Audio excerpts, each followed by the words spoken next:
Hey, welcome back to my channel, Michelle from Starlight Skies Tarot. How are we all doing today? I hope today has found you well, and if you stumbled across this video, well, that means this message is for you. I'm going to do a quick sage here, and if you would like, I do offer services below, and just it's pretty much self-explanatory. I went ahead and I pulled some cards, and I asked that spirit, angels, and ancestors ground us and protect myself and my tribe and whoever's watching, and that you ground us in truth and clarity and connection in this read for myself and my beautiful collective energy that is watching. And so mote it be. All right, all right, all right. Like Matthew McConaughey says, right?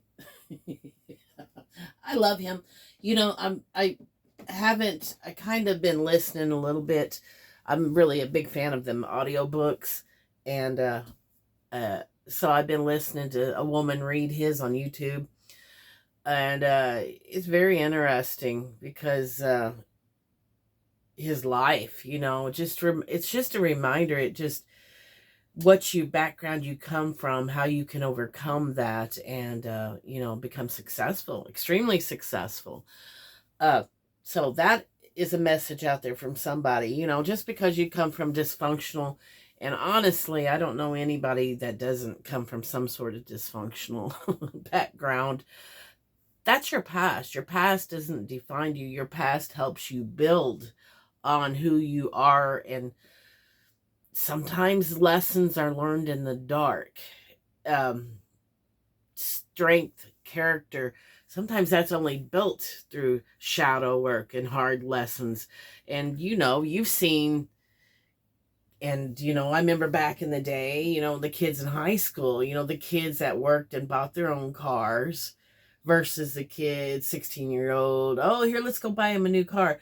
And I'm sorry, I don't care if you're the richest person in the world. I think it's foolish to buy your new teenager, whatever, a new car without them learning the value, because I've seen it. I've seen people grow up from privileged backgrounds and not, and you know, it just makes I'm not calling them narcissistic, but it does give narcissistic tendencies and traits.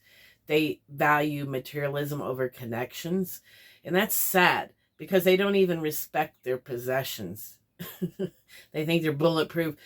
And I just, you know, I just think that giving your child early lessons, it's just, even if you come from a privileged background, you can still teach humility, compassion. And, you come into this world for some lessons and learning. And so I hope no matter if you come from privileged or humble or dysfunctional, that you find value in it. And we're all here to ascend, right, guys? So I went ahead and pulled some cards, and this is just a general. I just wanted to see what would come out. I pulled on several different decks because that's what I was led to do. And the first two cards out are addiction. This one was the first one out. So this is the strongest energy in the read. The first card out usually is addiction, codependent, obsession, possession, controlling, has a block, restraint. So there's some kind of addiction going on, whether this, and the way this read has played out, there's obviously somebody else in the picture. I don't know if they are. No, they're blocked. So somewhere there was some kind of obsession, possession, controlling, addiction, maybe sexual addiction I'm getting. Oh yeah, codependent, yeah. Lack of self, and that's really what codependency is. It's insecurity, it's lack of self-love, lack of confidence. You know, that was a block here. And I don't know if it was your side, their side, but it was there. And this was the second card out, reconciliation. So somebody from your past is returning. So, yeah, this was what the past energy was on on you guys. Yep. Okay, so this was the first card out. So this deck is what I pulled from first. And what we got is unconditional love, self-love, oneness, passion, affection, attraction, talking, interesting, conversing more, awaiting message arrives, text, call, email, boat, receiving what you need, progression, arriving, moving on, closure issues. So somebody's obviously coming back in, right? I feel like this is you, collective love, because you showed this person unconditional love. And I see you're in a glow up stage right now. Self-love, you've turned, something obviously happened if reconciliation's on the board. You guys aren't together, and it did say there was blocks here. So I feel you've went in and did some inner work, and possibly your person has too. I would hope that they have, because you surely don't want to come back in repeating a cycle. That's what I get from you. That's what the fear is from your side is, you might have given this person a couple chances and they've disappointed you, and they've just done not immaturity, stuff. So you're a little hesitant, and I don't blame you. Maybe they didn't give you closure. Maybe they ghosted you. So expect some communication coming in. But I feel this has only made you stronger and better. And like I said at the beginning of this read, when I was talking about resiliency, you don't get there by having an easy life. People who are resilient, they've been through some shit, guys. Yeah, you don't flex that muscle just like exercise. You ask for patience, well, guess what? You're going to be given circumstances and lessons to help strengthen that. So you got to be careful what you ask for, right? Because a lot of these character traits, they're just not given, guys. These are developed, just like you would your mental status and your physical body. You don't get any of the goody good goods until you walk deep with spirit. And let's face it, you have to go through some shit to get to that level. Because a lot of people are shallow, no depth. And they think their version of spirit is going to, and I'm not knocking people. I'm just trying to show you some. I'm not trying to paint with a broad brush, because we all know people like this, Bible thumpers, right?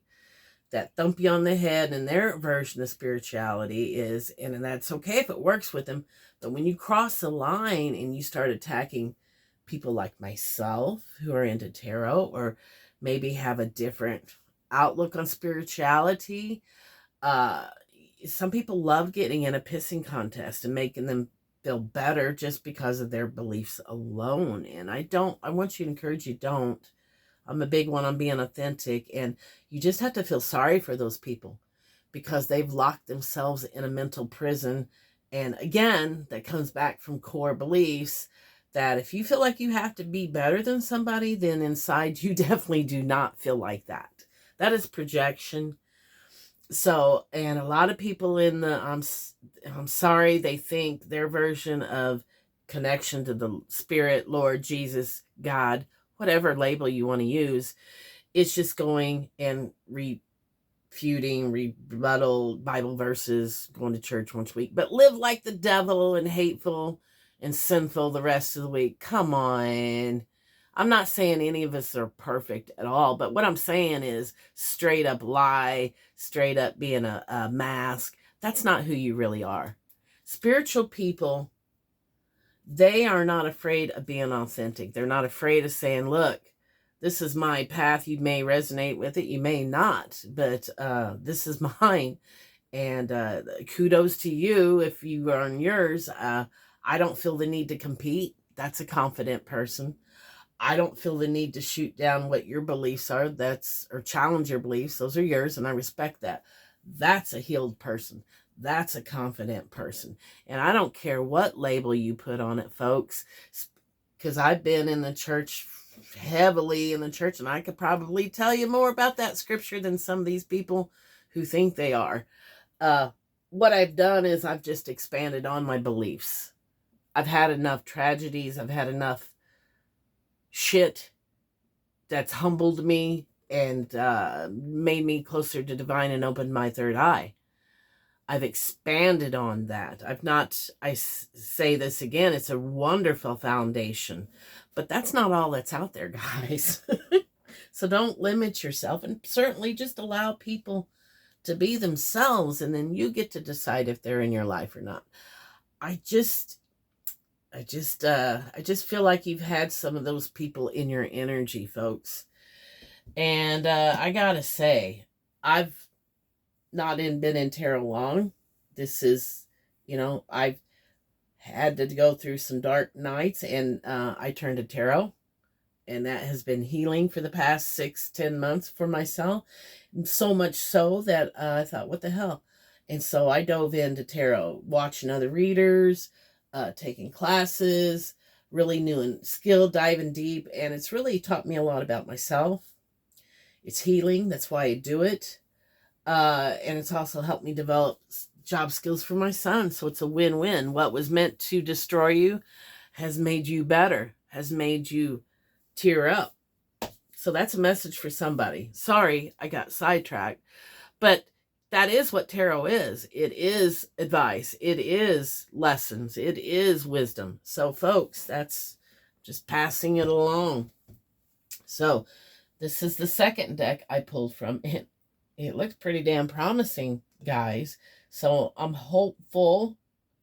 I'm going to be optimistic because I think that sets the energy tone. You have to let the past go. I think maybe, this did help you. So lessons, like I said, aren't always easy to learn through. So maybe this helped you boundaried up and turn more in. So, you have to look for silver linings, guys. And I hope and pray that this person did their inner work as well, because they're coming back. And they want to have a heart-to-heart with you. Maybe they didn't tell you their feelings. I got a feeling they never gave you a damn chance. They never poured into this connection. They didn't, for whatever reason. You did, though, because you've got the unconditional love, right? I'm sorry, guys. Trying to not kick the stand. So they're coming back in, and this is a good time for you to clear your chest, too. Maturely way, and you love this person, but they hurt you. They hurt you bad, and they hurt you more than once. So if they come back in, things can't be the way they were. Changes have to be made. This is where you're going to set down your law, your boundaries. This is what I allow. This is what I won't allow. And no, I'm not going to just see where this goes. You know what I want, and you've tasted the fruit. Either you want it or you don't. It's got to be a hard yes, hard no. Sorry. So, codependency is coming up again, guys. I think you both are in this energy. That's why you're both attracting each other. Yeah, addictions are still affecting your romantic life. I feel this is your person.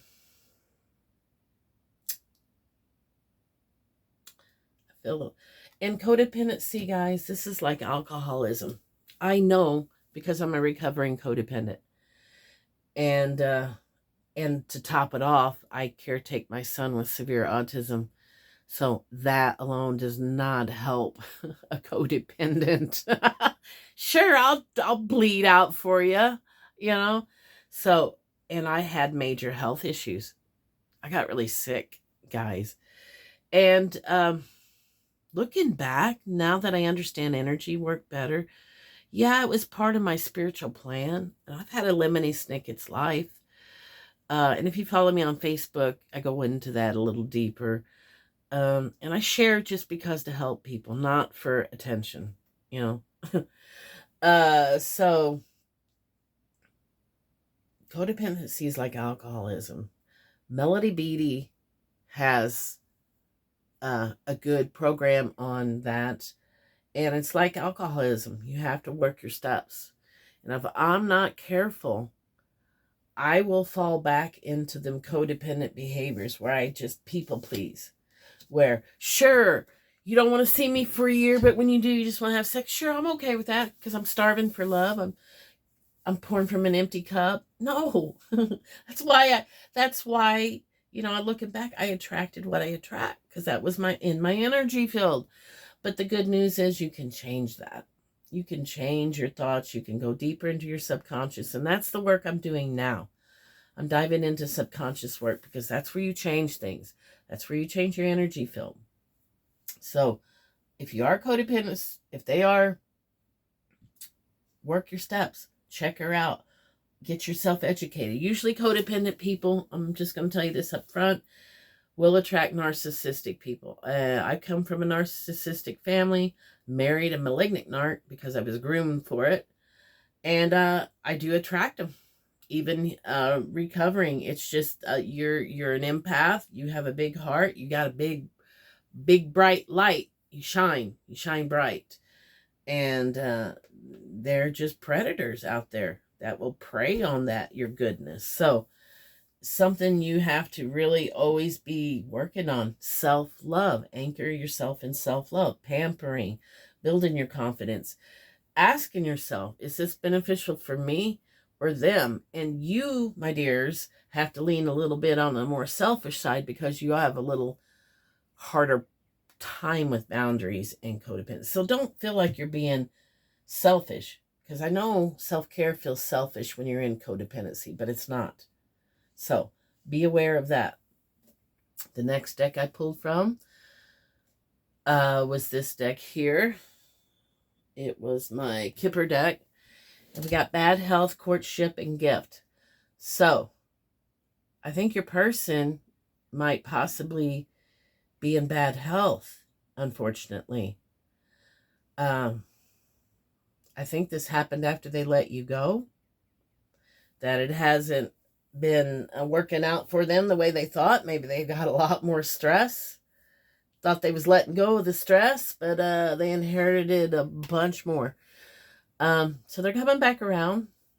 They're going to be giving you a gift. And this is a gift. It may not be a physical gift. It could be like maybe some of you been wanting to know what the freak happened. For some of you, you will take this person back. For some of you, you won't. I'm getting two storylines here. So maybe that is the gift. Closure. You're finally going to get to know the why and understand. They do have love for you. Some of you will take this person back. Some of it will be a physical gift of whatnot. So I do see that coming back. And then I wanted to pull the tarot on current and future energy. And right up here, you got double intuition. You got the Queen of Cups, which is you. Highly intuitive, loving, big heart. Right here. And you got the High Priestess, which is you're highly intuitive. You're connected to the divine. Down here, we've got the Page of Cups. So yeah, I was telling you, he was dealing with somebody. They were in mature energy. There's a lot of conflict, a lot of drama dealing with this person.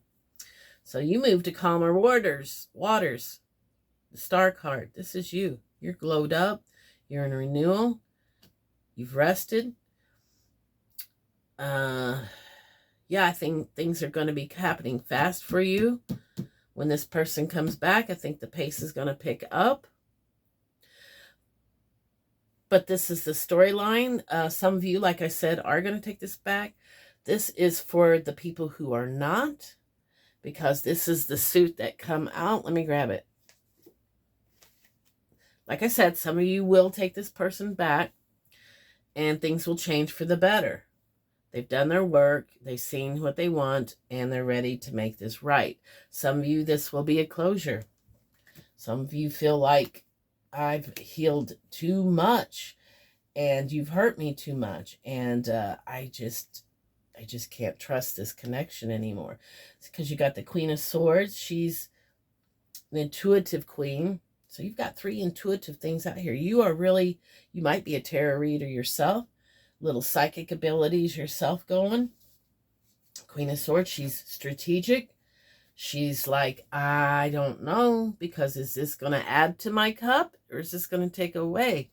You know, I've trusted you before and look what you've done. Yeah, you're looking out to the future. You're waiting for your ships to come in. You know, look how he's leaving these other 2 behind. He's like, I've given you chances and you failed me every freaking time. Yeah, look, you're investing in yourself. This is pre-empress energy. This is wish fulfillment. Oh my God. And you got the Sun card too. The happiest. This is the whole banger. This is relationship, family, money, riding off into the sun. Yippee-ki-yay, whatever. I know I said that wrong, didn't I? Oh, well. New beginning. Look at you. Yeah, happy-go-lucky. La, la, la, la, la, la, la. And you're invested in yourself. 7 of Pentacles. Yeah, you're invested in yourself. So like I said, guys, some of you will take this person back. And it will work out. But relationships will take work, especially if you're both in codependency, especially if you're both codependent. So, and relationships just take work on both ends. You both got to want it. It's never going to work just one-sided, guys. So if it ever gets one-sided and you express that and they either blow you off, ignore you, or just, yeah, then you've pretty much got your answer. Because you got to be willing to listen to the other person and compromise. You got to be willing to invest in the other person, but not so much so that you lose yourself and get taken advantage of. So that's what I got, guys. So I hope you have a blessed day. And until next time, be kind to yourself and others. Love ya. Bye.